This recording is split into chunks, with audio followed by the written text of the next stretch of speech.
According to a new interview with the general manager of The Sims, the team is relying on trends and content creators to keep this game relevant. In addition, they are risking potentially fracturing the community in order, they say, to grow the player base. Now, honestly, I'm not trying to just do negative news about Sims, but honestly, it has been really crazy lately. We got Project Rene leaks, we also got the announcement that Sims 5 is not coming, but I think it was important I cover this interview because apparently they don't view The Sims as a game anymore, but an entertainment platform. So first off, they are very concerned about trends and making sure all kinds of trends are in The Sims games. It's something we talk about a lot internally. Trends change faster than they ever have. What is popular today, that trend could be done in 2 weeks. The speed of transformation in every part of our lives because of technology is so much, but pop culture changes even faster. Chaperone came out of nowhere to be this sensational icon. You shouldn't have to wait for us to create a pack that reflects what is going on. Now, I do understand sort of what she's getting at. In other words, they say they can't create a pack that has the pop culture icons of the very moment. However, I don't really know why the team is so worried about fleeting trends. Obviously, we do have content creators, we always have, but personally, maybe I am biased. I don't think that's the main reason people go to Sims. Sure, people love CC and mods that do use them, I'm not saying that, but I don't know it's so much about trends as much as improving and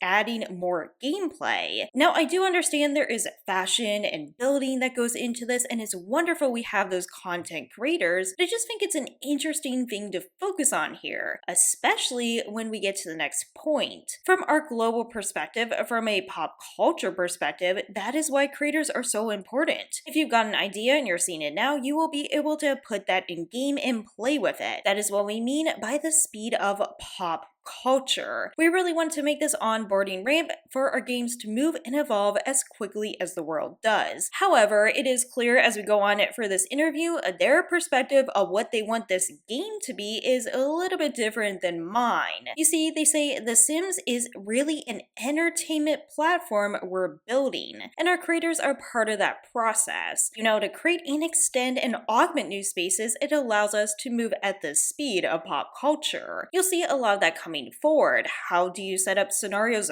faster? How do you set up households? How do you build faster? Now, I understand it does seem like people's attention spans are shorter. However, getting something faster doesn't really equate to longevity. Sure, it might create spikes in engagement, but I don't think that's what makes people stay on a game. Don't get me wrong, I think game content creators are awesome and I love that we have them in this community, but as the general manager, I just think it's a weird thing to focus on. And at the same time that they're focusing on creators to keep the game relevant in their own words, they also of course are expanding what they're doing, and that includes launching Project Rene, whatever the heck it is, and also Sims Stories, which is going to be a mobile game, and of course bringing My Sims to Nintendo Switch. Now, one of the questions asked about all this was, well, don't you risk fracturing your community? Aren't there risks in this approach? And I think her answer was very telling. Absolutely, there is a chance we could fracture our community. On the other hand, we could grow the audience. Over 25 years, we have seen The Sims be such a part of people's lives through many generations, and we have seen the explosion of various generations playing. 25 years, you had a specific computer, and now you can have it on your phone. Oh joy. That is why it's important to ensure we're looking at and are available of all those places. Now, Sims 4 itself expanded a lot in its player base, and the explosion of Sims 4 players happened when the base game went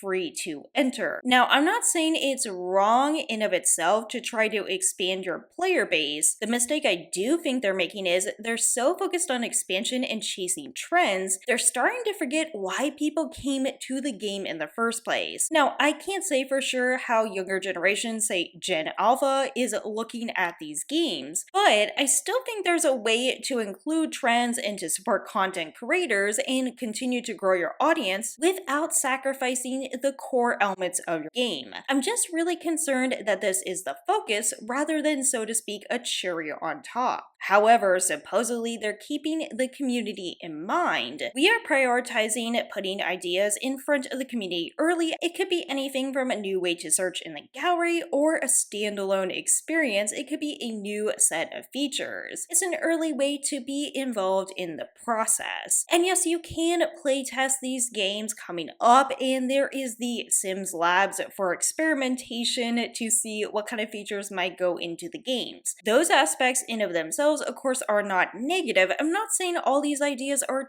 terrible. So while she does talk about The Sims having iconic animations and reactions in response to the movie coming out, again, I think that it is true there are animations that are interesting and reactions, but is that really what brought people to the Sims franchise in the first place? Comment below, why did you start playing The Sims? What do you care about most in a Sims game? I think that would be great for an additional video, because maybe I am just not in the target demographic. I know I'm not. I just feel so out of the loop on some of these interviews. Of course, keep in mind this is somewhat PR speak. It's just an external interview. We don't really know what is going on, and that is especially true with the Project Rene leaks and all the chaos. But I do think there is so much potential for this franchise, and unfortunately lately I just am not agreeing with a lot of their decisions. I do hope to see some positive things with the upcoming expansion pack for Sims 4. I haven't forgotten about Paralyze. I definitely care about the development of that game. I just sometimes get really caught up in Sims news, but I will be back to covering that as well. As always, please take care, and I'll see you in the next one.